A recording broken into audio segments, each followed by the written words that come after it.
Hello friends, KG classes में आपका स्वागत है। आज हम आपको long answer of Thomas Hardy के 1840 टू 1928 क्वेश्चन सेकंड है, write a note on critical appreciation of the poem afterwards.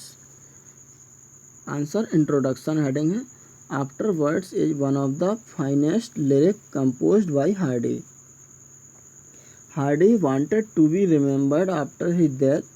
He loved natural beauty and described it in many of his poems and novels. In this poem, he describes his wish that he wanted to be famous as a great lover of nature.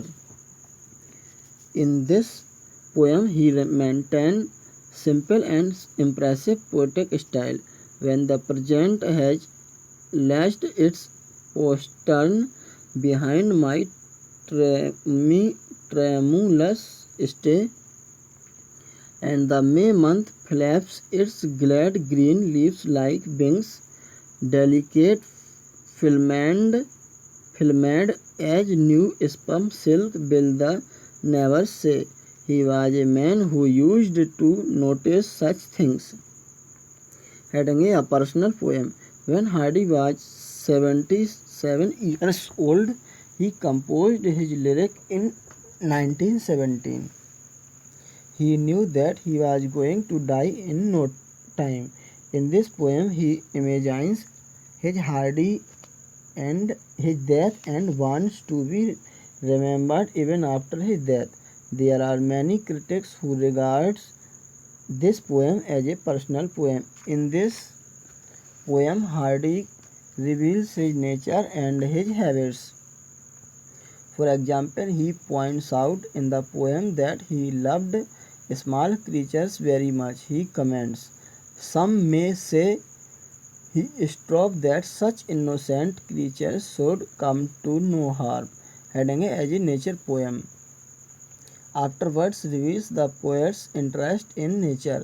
Almost in his every novel and every poem, Hardy describes the beautiful aspect of nature. In his lifetime, he tried to understand the mysteries of nature. He was of the opinion that nature was indifferent to the sorrows of mankind. He wanted to know the mysteries of the balance of nature. In this poem, from the beginning to the end, again and again he describes the beautiful scene of nature and comments that he should be remembered as a lover of nature. In the following lines, it can be well noted, watching the full stored heaven that winter sees, will this thought rise on these who will meet my face no more. He was one who had an eye for such mysteries. Heading a philosophical poem. In English literature, Hardy is respected as a great philosopher. His philosophy is pessimistic and he always sees the dark side of human life. He finds that human life is always full of suffering. In this poem, we do not find his pessimistic view about life, though death is the subject about which he thinks in this poem. Again and again he comes at that moment a man dies. The most important thing is that he is not afraid of his death. At the end of the poem he comments, he hears it now, not now, but used to notice such things. Heading a poetic style. The poetic style of the poet in this poem is very appealing. He uses very meaningful and strong words. His poetic imagery is also very outstanding because it is concerned with nature. His use of figures of speech is also very remarkable, and he expresses his poetic thought with the help of these figures of speech. For example, in the following lines, we see the use of metaphor. If I pass during some nocturnal blackness, moody and warm. Heading a conclusion. The poem reflects the poet's keen desire to know if he would be remembered after his death as a great lover of nature. He describes those natural objects which he loved in his life. The mysteries of nature always appealed him, and he describes these mysteries in this short poem. From the point of view of poetic style, the poem is certainly very outstanding. The writer point out, and will any say when my bell of Quatrains is heard in the gloom, and a crossing bridge cuts a pause in its outrailing, till they rage again, and as they wear a new bell's boom.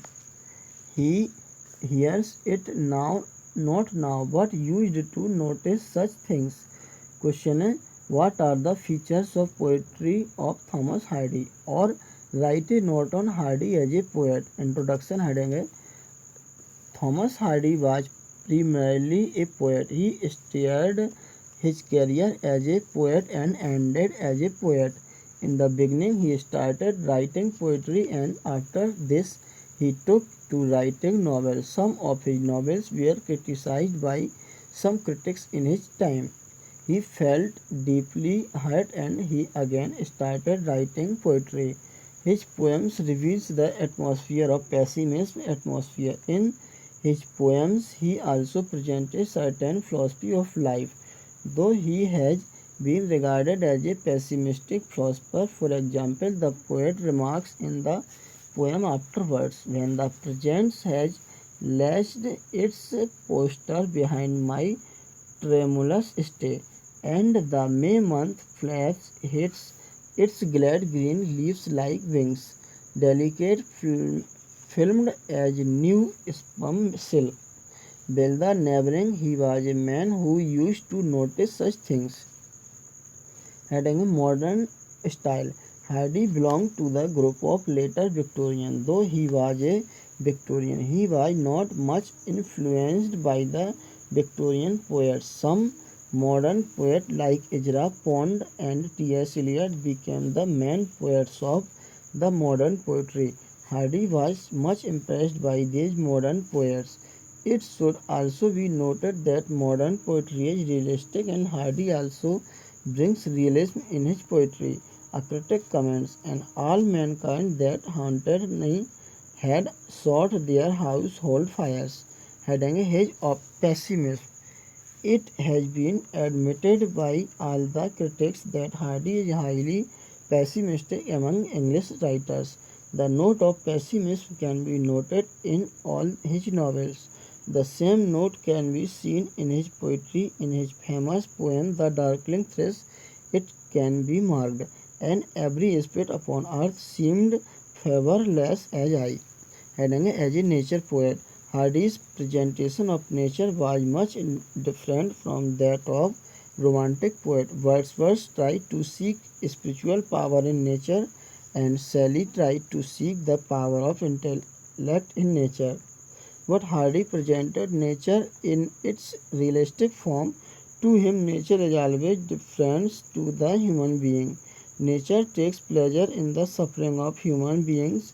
In spite of his attitude, Hardy loved the beauty of nature. In many of his poems, he describes many wonderful scenes of nature. The writer points out, I leant upon a coppice gate when frost was sceptre grey, and winter's dregs made desolate the weakening eye of day. Heading: his poetic style. The poetic style of Hardy differs from that of any other poet of his age. He uses realistic words because he wants to develop the realistic thought. In his poetic style, his scientific outlook can be seen. Some modern poets like W. B. Yeats and T. S. Eliot regarded as his poetic style as the modern poetic style because it contains realism. The use of figures of speech in his poetry is also very outstanding because it is natural. The words presented by him are also unique because these words are highly appealing. In the following lines, we can mark his outstanding poetic style. If I pass during some nocturnal blackness, moody and warm, when the hedgehog travels furtively over the lawn. Heading a conclusion. Thomas Hardy has been recognized as a great poet because of his thoughts and poetic style. He is regarded as a pessimistic poet, but some of his poems are optimistic. His attitude towards nature is unique, and in this regard, no English poet can be compared with him. He has made a beautiful use of poet imagery. These two novels test and judge the obscure were ruthlessly criticized. Therefore, he left novel writing in 1896 and he started to express himself in poetry. Today, he is respected as a great poet in English poetry. Short answer type question. Question first. What was the attitude of Hardy towards animals as presented in his poem Afterwards? Hardy had been a great lover of animals since his early age. In his poems, the novels, he points out how he loved animals and birds. He had a purpose in his life that he never wanted to hurt any animal or any birds. In the poem Afterwards, he says that in his life he loved the innocent animals and birds very deeply. Question second. What do you mean by the title of the poem Afterwards? Answer. The afterwards means in the coming time. The poet imagines his own death in this poem and he thinks that in the coming time the pupil will remember him as a great lover of mankind and nature. The poet thinks that in the coming time a pupil will respect him as a great lover of animals or birds. So afterwards means the times after the death of the poets. Question next third. Why did Hardy feels complete dejection in the beginning of the poem The Darkling Thresh? Answer. In 1890 Hardy was in a sad state because at that time some of the novels of Hardy were badly criticized by some critics. Not only this, but during this year Hardy had to face the breakdown of his marriage. Because of these reasons he was completely in the state of dejection. Question 4. How did Hardy feel after hearing the sweet song of Thresh? Answer. Hardy was deeply affected by the sweet song of Thresh.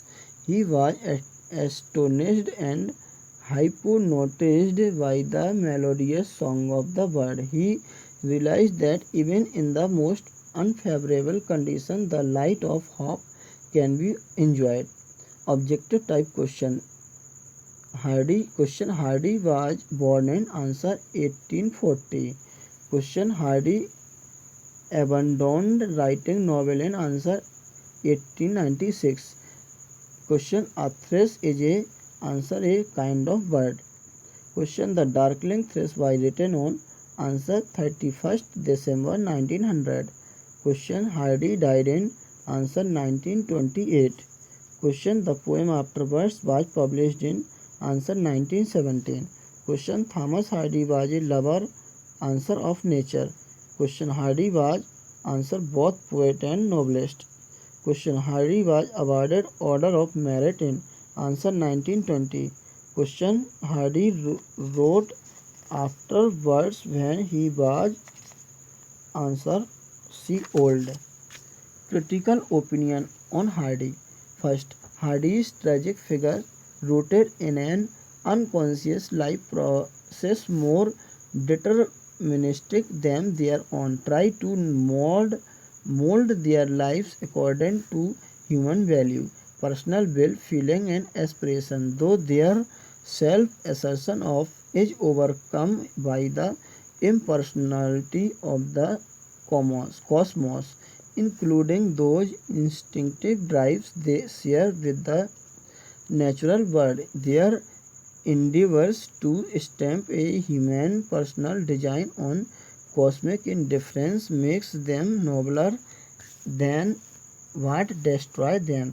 A Jean Brooke cancer, Jeanbrooke. Second is some nature, as Mr. Hardy observes, may be more responsive to the tragedy of life and yet perceive another side. for our consciousness in always dissolving and the aspects of life continually changing under it. On the other hand, a nature which only becomes vocal at tragedy and which perceives another aspect of life without responding it to it is a nature in which the will has inclined the balance upon one side and to view life almost entirely in its tragic significance is to view it incompletely. ये F Manning के अनुसार है। Third है this is tragedy of Hardy always the same the tragedy of those who more or less pioneers have died in the bald security and the comparative imprisonment of the established convention। ये D H Lawrence के अनुसार है।